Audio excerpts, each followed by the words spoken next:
So welcome to this module. And here we're going to be diving into the critic that surfaces for many of us, as well as resistance. And I want to talk a little bit about what I see resistance as and ways that we can work with it in really good ways so that we aren't using it to limit us. This was potentially going to be part of the previous module, the fear of not knowing. But I felt like it was just becoming too much information in one session. So yeah, there's a common thread, obviously, that's through all of this, but these two are connected. So the inner critic, as I'm going to speak about it, is a part, like an archetype of energy that lives within all of us. And it has a really beautiful, it can be really valuable. You know, the critic in some ways can offer a lot of gifts. And so we don't want to poo-poo it and try to rid of it entirely, because when we really, really resist and push away parts of ourselves that are showing up, we're abandoning part of ourselves, because there's a reason that developed. There's a reason that is heightened. And if we don't pay the respect to it and the show it the compassion and the care that's needed, we're just pushing it deeper and deeper into our subconsciousness or our subconscious. And we're really just pushing it down and suppressing it and depressing it. And that's not the pathway to liberation. It's not the pathway to knowing yourself so well that you aren't afraid of all these pieces anymore. And when you actually sit with them and work with them in really good ways, you actually bring them into your life and get to communicate with them. And then they no longer rule the show. They get to live in the place that they get to hold the seat that they have. And your essential self, gets to really be at the center of that.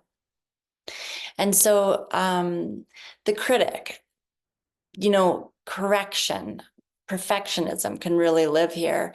And this can really serve us, because how many times do we get to be witness to something that we can see needs correcting, and we get to make a tweak that gets to make something more efficient or more easeful or,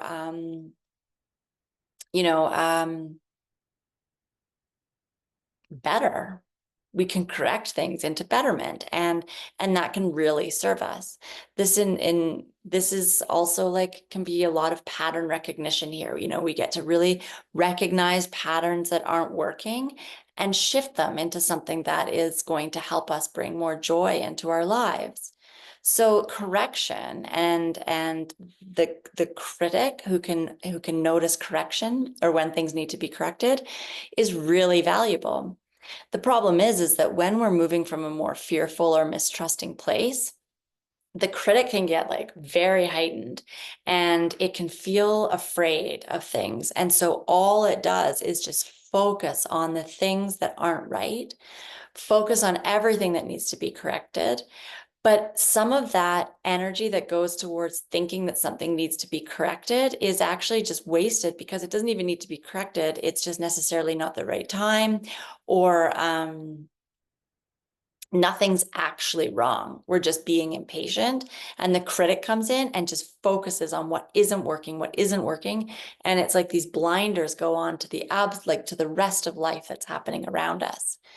And so, I want you to celebrate the critic when working with it, in that it's like, praise it for having a really good,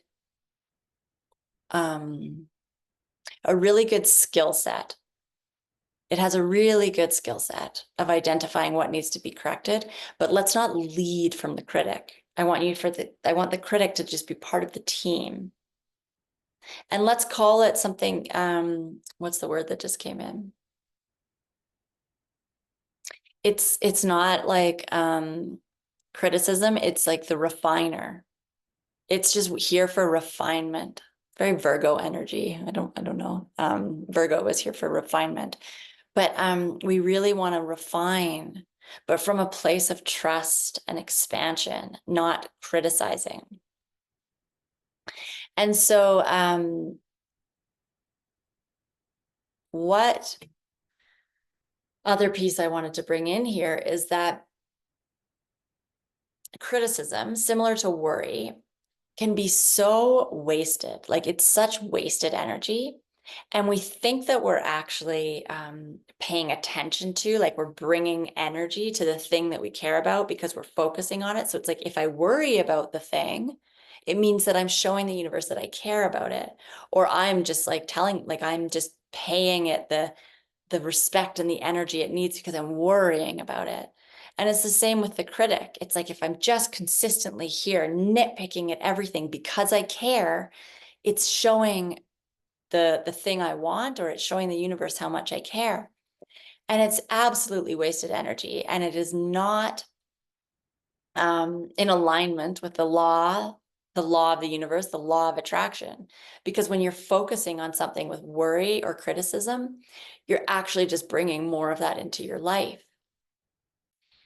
And this is such difficult work to do purely from a mental landscape. It's like, okay, I'm just not going to worry, or I'm not going to criticize, because sometimes when our nervous system isn't on board, it's so hard.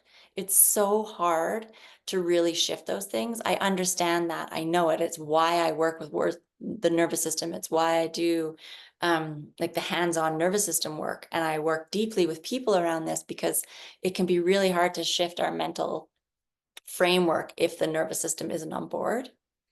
So one way that we can really start doing it is start understanding, start showing ourselves, our nervous systems, like these pieces, these parts. It's like, hey, I see that you're being critical, or I see that you care, and you really love to make things perfect, or you want to worry about these things, but let's shift the frequency through which we get to do all that stuff. We get to do it, but let's like take a load off and really try to come at it from a more expansive, I don't even need to say positive, because we don't want to bypass what we're feeling with positivity. We want to feel what we're feeling. We want to see where we're out of alignment. We want to see where things can be refined. We want to see where we're perhaps triggered, where things aren't working. We absolutely want to see those things, but let's not come at them from the lens of the critic or worrying, because we're actually wasting our energy, right?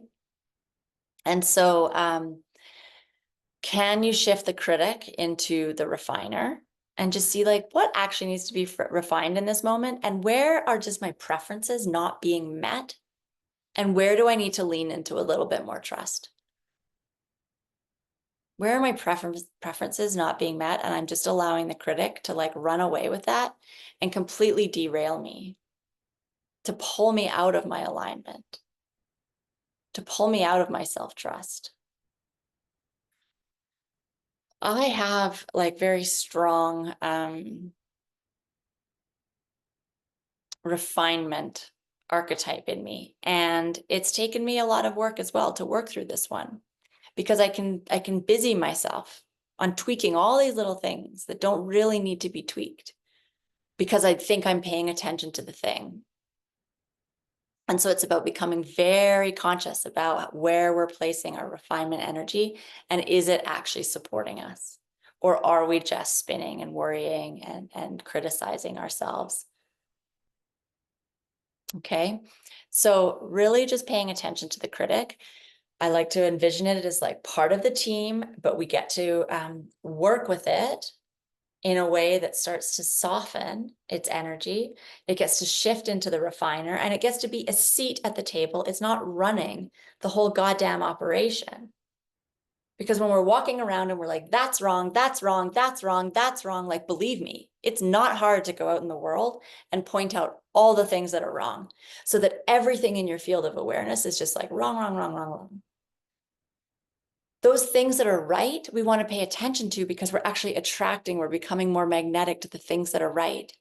And it's not about bypassing what's wrong. But until we're in alignment, until we're thriving, like, it's much harder for us to address those things out there that aren't going correctly, that aren't right. And think about it this way, both exist. Both exist, they're out there right now. Which one do you want to orient to? Which way do you want to play the game? With your focus on those things that are going right, so that you can cultivate more of that in your life. You can make that be more contagious. You can offer that to more people. You can expand that out. You can become that. You can emanate that frequency, and that is actually how you raise the consciousness of this planet, by anchoring that in for yourself. Or you can pay attention to what's not going right because you want to worry about it, because you want to focus on it.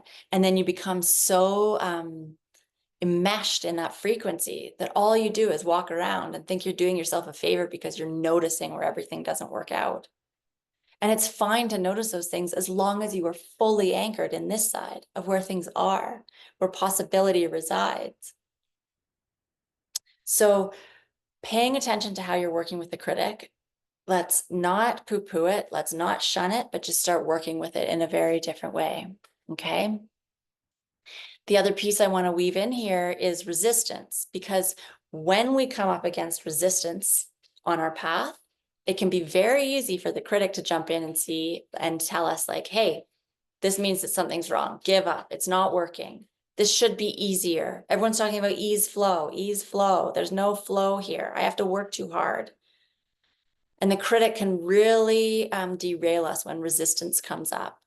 Okay. And so, and lots of other parts of ourselves can derail us when resistance comes up, which is why I want you to start thinking about resistance differently. Resistance is where we grow. Resistance is where we expand. It's where we push through.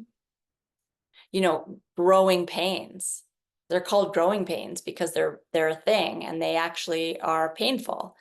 And we can feel discomfort, and we don't need to suffer in that discomfort, because the suffering is when we start telling ourselves that we're going to stay here, that we can't push through, that we're not strong enough, we don't have the courage to keep going.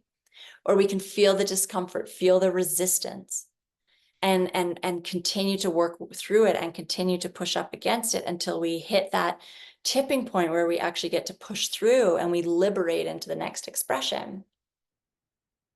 You know, a seed, that seed that contains the whole freaking oak tree or any plant, like it takes energy to push through and start to bud out.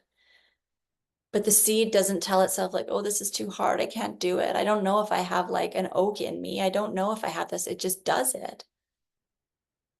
So stop making resistance mean anything more than you are pushing yourself through the next layer so that you can meet yourself in the next expression. But it requires some fortitude, some dedication, some devotion, some resiliency. We've become a little too soft. This ease and flow, it's totally available to us, but it's on the other side of making some courageous decisions. To not just be okay with status quo, to not be looking at life through the lens of our trauma or our wounding, to not stay where we are because it feels safer, even though it's so agitating to be where we are, because we're too afraid to move, because that resistance feels uncomfortable. So we stay with the familiar, which potentially doesn't feel good. You're in this space, so I'm assuming that there's something you want to change in your life. So it's like, do we stay where we are that feels like not great, but it's familiar, so we tell ourselves it's comfortable because we know what to expect? Or can we dig deep and push through that resistance? That resistance is just like is like a loving energy pushing back against us, asking us to build strength. It's working us out so that when we push through to the other side, we have the strength, we have what we need to express ourselves fully in that next iteration of what we're becoming. So wipe that slate clean, that resistance means you shouldn't be doing the thing, and you watch very carefully how the critic shows up when resistance shows up. You're not going to feel blissed out on this path all the time. But if there's something in you that's calling you forward, there's that thing that's calling you up. For me, it's always been like, it feels worse to not listen to that than to ignore that. So I'm going to listen to that and I'm going to meet the resistance, because the resistance is less intimidating, is less depressing, is less, I don't know quite the word, but the resistance is way better than turning a blind eye to the thing that's calling you forward. And you get to decide. You're the choice maker. You get to choose. But just really tune in to your relationship with the critic, who now gets to be the refiner, and your relationship to resistance. It's like, oh no, it's so hard to make a website, so I guess I just won't make one. You know? Oh, it's so hard to get up in the morning to work out because I want my best bod, so I'm just not going to do it. You know, like those things, these are really like arbitrary examples, but they're important because it's like it requires us to meet the resistance. That the part of us that wants to stay safe, it's like, oh no, just stay in bed, sleep some more hours. Do your workout tomorrow. And like sometimes that is needed. Sometimes we need the rest, but many a times it's not. It's like, no, what I require, what I want requires me to show up differently for it. So the resistance is bringing you to the version of yourself that gets to experience what's on the other side of the resistance. The resistance is shaping you, it's forming you, it's building you, it's supporting you so that you have the capacity to hold that next version of yourself because you walked the path, you showed up for yourself. You walked with resistance through resistance so that you get to open the portal to the other side. Resistance isn't a bad thing. It's part of the process, and it's helping you form. It's helping train you, train your muscles. So watch the stories you're telling yourself about resistance, and absolutely watch how the critic shows up when resistance is present.